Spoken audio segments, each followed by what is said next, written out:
It was 1969. Ivy Olson, a recently divorced and struggling young mother, was moving into a modest one-bedroom apartment with her two sons. Money was tight, and Ivy had trouble making ends meet, even with her job in a doctor's office. Her situation became particularly troubling during the holidays.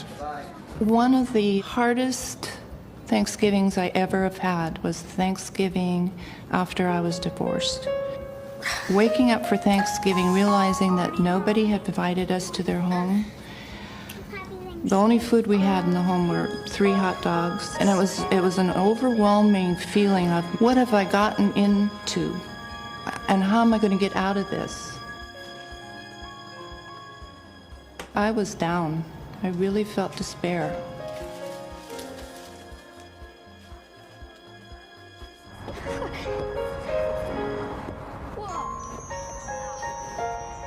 Ivy put on a brave face for her children and took them to a local park, hoping that the boys would have a fun day, even if they couldn't have a real Thanksgiving dinner.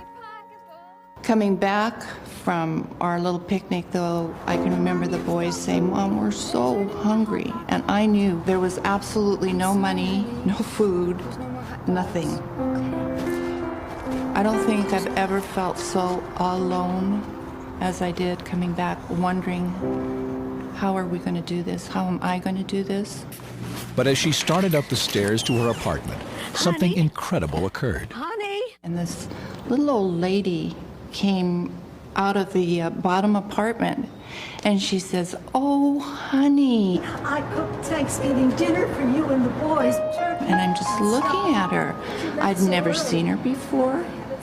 It was just a complete stranger. Oh, no, we couldn't impose. But the woman was so insistent that they join her for dinner that Ivy couldn't refuse. Okay. Thank you so much. The woman's invitation was a prayer answered. Entering the apartment, Ivy felt immediately at home. And it was all dimly lit, and the kitchen table was just loaded with food, and she was just so incredibly sweet. See, we're gonna have to carve the turkey. Her presence was like electricity. She had a sparkle in her eyes. There was life in her. You know how in the presence of some people you feel so absolutely comfortable? That was what she created that evening for us. Food, yes, lots of it. But for me, and the loneliness that I felt, what she gave to me was unconditional love, and it was just one of the most special evenings that I have ever spent in my whole life. As Ivy and her sons were leaving, the neighbor presented them each with a gift. Thank you so much. But they also left with something they desperately needed. Food, loads of leftovers. I mean, we had food for a week. If you can compare how I started in the morning with that total feeling of despair and loneliness and not good enough, to ending up feeling I'm okay, I'm worthwhile, I'm a good mom, it was a miracle. The unexpected act of kindness had given her a new lease on life. But the next day, Ivy was in for an even bigger surprise. This Thanksgiving was not just a random act of kindness by a thoughtful neighbor. I got all my containers to take them down to my new friend, and went down there and knocked on the door, and there was no answer. And I looked through the windows, and the place was absolutely dark and not one piece of furniture in there. I mean, even today I get goosebumps when I think back on just seeing that empty apartment. And it was like, whoa, something's going on here. Shocked and confused, Ivy immediately contacted the apartment manager. Yeah, what can I do for you? And I go, where's the little old lady that was in that apartment? 15's been vacant for 10, 12 weeks now. And I said to him, no, you don't understand.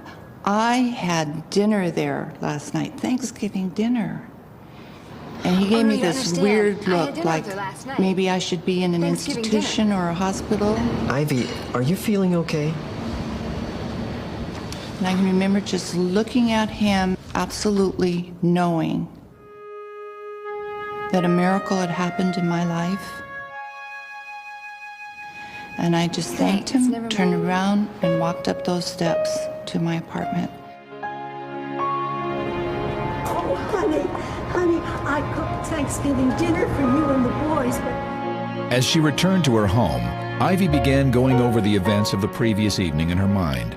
And suddenly she realized the woman had known personal things about her that she couldn't possibly have known, like her favorite food, Potato salad? and the fact that she worked in a doctor's office. do you like your job at the doctor's office? Yeah. How'd you know? Oh, I just know. I often wonder why I didn't pick up at the actual dinner that this was an angel. Well, we're gonna have some good food. I think one of the most important things about my dinner with an angel is that out of my 57 years of living on this earth, that 1.5 hours of being loved unconditional has changed my life so drastically. Can you imagine what it would be like if us earth angels gave some of that unconditional love away? It can make a total difference. Thank you so much.